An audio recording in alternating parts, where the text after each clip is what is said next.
कल्पना कीजिए एक ऐसा ऋषि जिसने वर्षों तक तपस्या की हो, जिसका साधना इतनी प्रबल हो कि उसके क्रोध से एक जीव की मृत्यु हो जाए और फिर उसे धर्म का सबसे बड़ा पाठ सिखाने वाला कोई राजा नहीं, कोई देवता नहीं, बल्कि एक साधारण कसाई हो।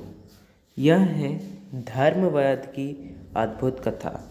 बहुत समय पहले एक ऋषि रहते थे जिनका नाम था कौशिक। उन्होंने अपना पूरा जीवन तपस्या और वेदों के अध्ययन में लगा दिया। धीरे धीरे उनकी तपस्या इतनी बढ़ गई कि उन्हें अपनी शक्ति पर गर्व होने लगा। एक दिन वो एक विशाल वृक्ष के नीचे ध्यान में बैठे थे। चारों ओर शांति थी, हवा धीरे धीरे बह रही थी। तभी ऊपर बैठे एक पक्षी ने अनजाने में उनके ऊपर गंदगी गिरा दी। कौशिक का ध्यान टूट गया। उन्होंने क्रोध से ऊपर देखा। उनकी आंखों में आग थी और उसी क्षण वह पक्षी नीचे गिर पड़ा मृत। कौशिक चौंक गए, लेकिन अगले ही पल उनके मन में गर्व भर गया। मेरी तपस्या कितनी महान हो गई है, उन्होंने सोचा। कुछ दिनों बाद वो भिक्षा लेने एक घर पहुँचे। उन्होंने दरवाजे पर आवाज़ लगाई, भिक्षाम देहि, भिक्षाम देहि। अंदर से एक स्त्री की आवाज़ आई, मुनिवर कृपया थोड़ा प्रतीक्षा करें। कौशिक इंतज़ार करने लगे।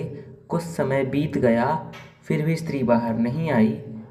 अब उनका क्रोध बढ़ने लगा। आखिरकार दरवाज़ा खुला, स्त्री बाहर आई। उसके चेहरे पर शांति थी। उसने विनम्रता से कहा, मुनिवर क्षमा कीजिए, मैं पहले अपने बीमार पति की सेवा कर रही थी। कौशिक के मन में क्रोध था, लेकिन उससे पहले ही वो कुछ करते, स्त्री मुस्कुराई और बोली, महाराज, मैं वह पक्षी नहीं हूँ जिसे आप अपनी क्रोध से जला दे। यह सुनते ही कौशिक सतबद्ध रह गए। उनके चेहरे का रंग बदल गया। तुम्हें उस घटना के बारे में कैसे पता चला? उन्होंने आश्चर्य से पूछा। स्त्री ने उत्तर दिया, कर्तव्य और धर्म का पालन करने से मन शुद्ध हो जाता है। शुद्ध मन कई सत्य जान लेता है। फिर उसने कहा, आपने तपस्या तो बहुत की है, लेकिन अभी धर्म का वास्तविक अर्थ नहीं समझा। कौशिक ने पूछा, तो मुझे कौन सिखाएगा? स्त्री ने उत्तर दिया, एक व्यक्ति है धर्मवाद्य, उसी के पास जाइए। कौशिक चल पड़ा, लेकिन रास्ते भर एक ही प्रश्न उनके मन में था, धर्मवाद्य, एक वाद्य, एक कसाई मुझे धर्म सिखाएगा? जब वो नगर पहुँचे तो उन्होंने देखा एक व्यक्ति मांस बेच रहा था। यही था धर्मवाद्य।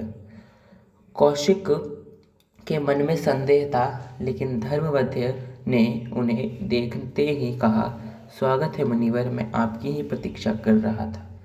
कौशिक और भी हैरान हो गए। उन्होंने पूछा, तुम यह कार्य करते हो, फिर भी धर्म के ज्ञाता कैसे हो सकते हो? धर्मवाद्य मुस्कुराया। उन्होंने कहा, मुनिवर, धर्म केवल जंगल में बैठकर तपस्या करने का नाम नहीं है। धर्म अपने कर्तव्य को ईमानदारी से निभाने का नाम है। फिर वह उन्हें अपने घर ले गया। वह उसके वृद्ध माता पिता थे। धर्मवाद्य ने बड़े प्रेम से उनकी सेवा की, उन्हें भोजन कराया, उनके पैर दबाए, उनकी दवाइयों का ध्यान रखा। फिर उसने कौशिक से कहा, यही मेरी पूजा है, यही मेरी साधना है, यही मेरा धर्म है। धर्मवाद्य बोला, कोई भी कार्य छोटा नहीं होता। अगर आपको हमारा चैनल भक्ति गंगा सागर अच्छा लगता है, यहाँ पे आपको गीत संगीत भी मिलते हैं और प्रवचन भी मिलते हैं और अच्छे वाक्य, अच्छी कहानियाँ भी मिलती हैं, तो फिर हमारे चैनल को सब्सक्राइब कर लीजिए। हम आपको इसी तरह कथाएँ देते रहेंगे। आगे की कहानी को सुनते हैं, हमारे चैनल को लाइक भी कीजिएगा। धर्मवाद्य बोला, कोई भी कार्य छोटा नहीं होता, छोटा होता है हमारा अहंकार। यदि कोई व्यक्ति अपने माता पिता की सेवा करता है, अपने परिवार की जिम्मेदारी निभाता है, सत्य और ईमानदारी से जीवन जीता है, तो वह ईश्वर के अधिक निकट है। कौशिक की आंखें खुल चुकी थी।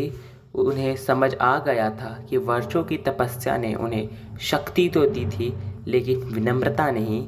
उन्होंने धर्मवाद्य के चरणों में प्रणाम किया और पहली बार उन्हें सच्चे धर्म को समझा।